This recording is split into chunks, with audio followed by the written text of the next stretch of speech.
All right. Hello, hello, and welcome to the ARC's Pokemon Draft League Season 16 draft review for the Dewott Dragoons.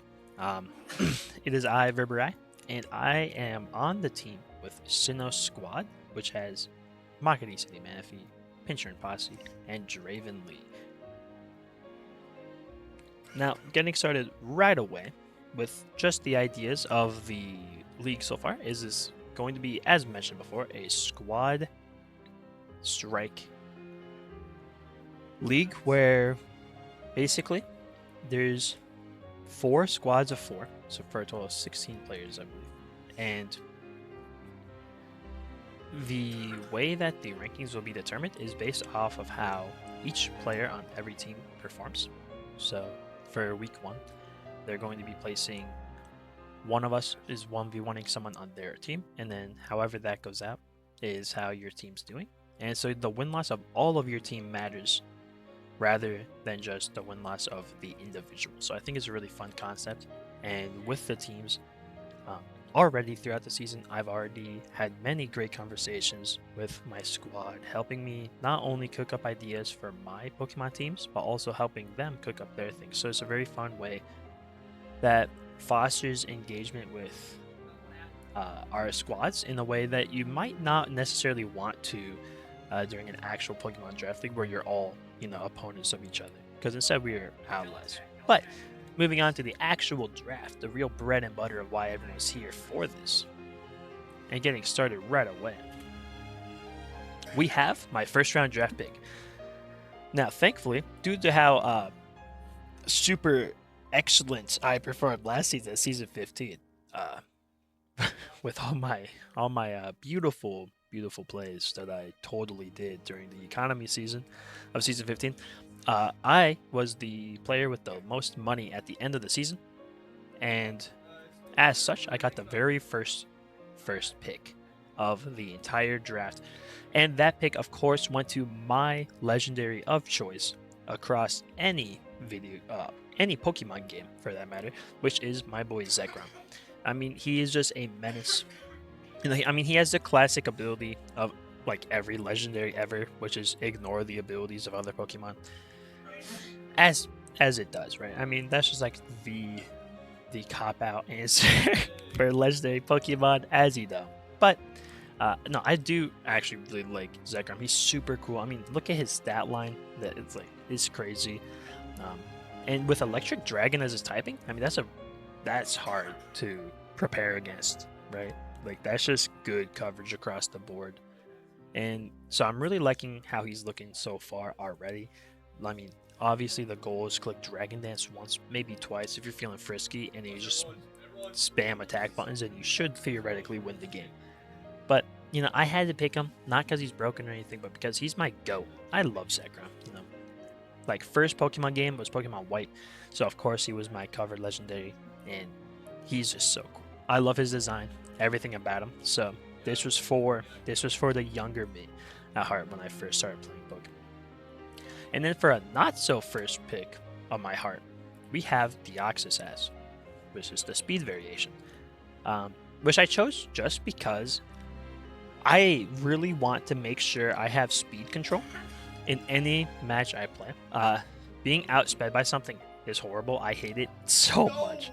So having a 180 speed on my Deoxys will be really nice, and will just help me cover all the ground. I mean, 95, great attack stats as well. Pretty bulky defense-wise, and then you look at his HP and you're like, oh, he's a wet noodle, which makes sense. Look at his arms. But, with 180 speed, you should theoretically, minus any priority that you'll be hit with, should always go first. And as such, I mean, you can get rocks up, you can get spikes up, you can get damage off if that's what you're looking for. You just have a lot of options with Deoxys. It could be a great screen setter because you'll go first. So I'm really liking the options I have here. I'm thinking Deoxys will be a utility mon, but there might be a time or two when I could decide to band or specs it, and it would just go crazy in the sticks, on that regard. So looking forward and excited to use Deoxys in the future. And just so everyone knows, apologies for any background noise you may hear.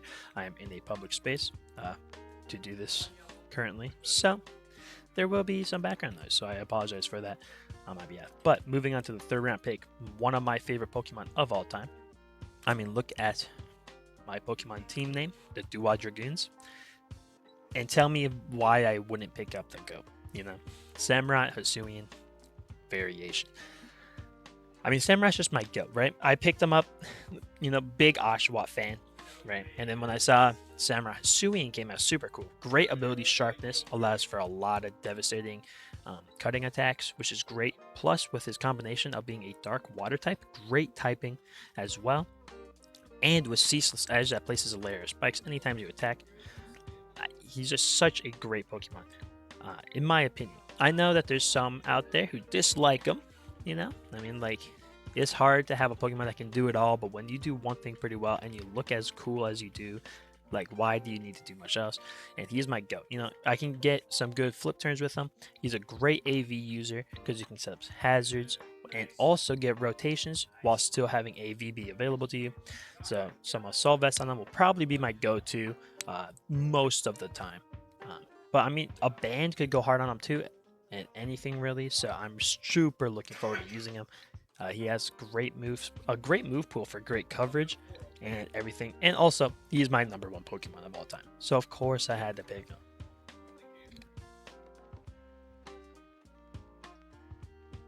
Moving on to our fourth round draft pick, we've got Donphan. Now, Donphan is not a Pokemon that necessarily speaks to me, but I wanted to get a spinner on the field, either a spinner or a defogger, and I would have preferred a spinner because if I have Ceaseless Edge, I don't want to get rid of the spikes.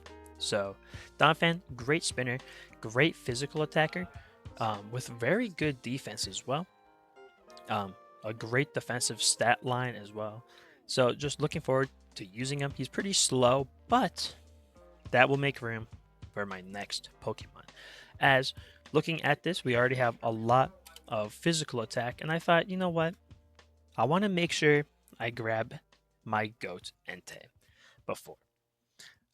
Because I was looking at it, and Entei is just going to be super good for us to use throughout it, because especially as a Terra Captain, you get some Terra Normal, you get some E-Speed. That's hard to play against, Terra E-Speed. You just Banded Terra E-Speed Entei is a menace and a half, as I learned when the leader of this entire thing, the host himself, Ark, cooked me in season 14 with his Entei in the sun. So I learned from that, and I'm like, I want to give him a try myself, and as such, here we are with him as my 5th round pick. Looking at his stat line, great speed, great HP, great attack. That's really all you need, right? He's got solid defenses, but with E-Speed under his belt and Sacred Fire as well, he's just going to be a menace in the physical attacking department. And as a Terra Captain as well, I can even boost that damage further. So I'm looking very much forward to using it. But then, looking at my team's stat line, we got 4 preferable physical attackers out of our 5. So, as such, I picked up this 5th Pokemon, which is Hatterene. Now, Hatterene is a great Pokemon, a little frail, 57 HP, but great special attacks, great defenses, and a horrible speed, which is great because Hatterene can then set up Trick Room, and with how slow she is, there's very few Pokemon who are actually slower than Hatterene, right? And then I have Deoxys, who's very fast, so I can control not only who the fastest Pokemon is, but who the slowest is. So with that, I can threaten Trick Room pretty easily in my games, while also threatening to just outspeed everything. So having both spectrums being available to me is very fun in my opinion, and I'm looking very, very much forward to utilizing that. And with a 136 special attack stat, you hit Calm Mind once, you're exploding anything. Twice, it's even more so. So looking very much forward to using Hatterene, and trying to see if I can do any Trick Room shenanigans. Also, having a great typing of Fairy and Psychic gets rid of some of that Dragon weakness, because you don't want to not only be neutral to Dragon, but weak to it. So having a Fairy type to completely nullify it is a great thing to have. And moving on to our 7th Pokemon, we have Skarmory. Now, Skarmory, another resistor to Dragon, but also a flying type. I wanted to have a flying type to get rid of my ground weakness I currently have. So Skarmory giving me an immunity to it, while also being a great typing Flying Steel, as mentioned before, is just great. I was planning on picking up Corviknight, but it got sniped in the 5th round, so I had to pick up Skarmory instead. But I'm not too upset about that. With a 140 defense stat, you still get the amazing body press that Corviknight scares out as well. The abilities, unfortunately, not quite as useful, but Skarmory can do some great ideas. You have a 140 defense, you throw an AV on him for that speed. Drop his speed as much as you want so that he can work in Trick Room even, because he has a pretty mediocre speed. And you got yourself a pretty solid spot for him to be able to utilize all the things he wants to. You can throw up some rocks if I don't want to use the Oxy in that way. And he just got a lot of ideas you can play around with. So I'm looking forward to using him as well. Next up on it, we have our second Terra Captain, which is Hoopa Unbound. I mean, look at this offensive beast, right? 160 attack, 170 special. I wanted to have another special attacker, and who better, right, than Hoopa U. I saw him still on the draft board on the 8th round. I'm like, that's criminal. We need to get this guy on my team immediately. So we got him, 170 special attack. Throw a Scarf on this bad boy. He's cooking. Put him in Trick Room even, if you got him. And I mean, like, what do? He gets Nasty Plot as well, which is just gross. I don't know why they would allow a Pokemon with 170 SPA to have Nasty Plot in their move pool. But hey, if they wanna just hand it to me on a silver platter, I will not complain about it. A Psychic Dark as well, not a bad typing at all, not too shabby. I do love to see that. And with him as my Terra Captain, I got some fun ideas with him. And spoiler alert, played my first week game already as of making this, and we will be seeing him there. So make sure you look forward to that. I'll be getting that video up shortly after this one is posted. But moving on to our 9th draft pick, we have my GOAT, Keldeo. And I just love Keldeo. I'm a Monster Hunter fan, and he just looks like Kieran to me. And I love another Gen 5 rep as well, just adding it to the pool, you know, the best gen in my opinion. And another special attacker, you know, so now we got half and half really for preference, just like 4 to 5 at this point, or 5 to 4 with physical to special. So great coverage, exactly what you want. You don't want too many of one thing, obviously. And with a 108 speed, looking pretty good. Pretty sure he's one of my fastest Pokemon that I've drafted here. So get some more speed control in that aspect. And then with him being a special attacker, you get access to Vacuum Wave. So even if I am using Trick Room, if I have him being Choice Specs, I can still Choice Spec Vacuum Wave even in Trick Room. So he doesn't lose his value because he has such a good priority move in the first place, which is a great thing to use and have under my belt. So a good speed threat while also maintaining a threat even in the confines of Trick Room by having the priority. And with a water fighting type, that's such a good offensive typing to have. So I'm looking so forward to using him in combat. And last, but definitely not least, we have the menace himself, Dipplin. And Dipplin is evil. This guy may not look it, but he is a menace to society. Sticky Hold, Eviolite, need I say more? Dragon Grass, which is a surprisingly good typing, surprisingly bulky defensive type. And I mean, like, it's so hard to get through this wall. He's got Recover, he's got Toxic, he's got Draco Meteor. Like, he can stall you, he can explode you. He's got a little bit of everything, and I love it. And he was very cheap. I mean, I had to pick up a really cheap Pokemon for the end, and I saw Dipplin, and I'm like, I might as well pick up the Menace himself.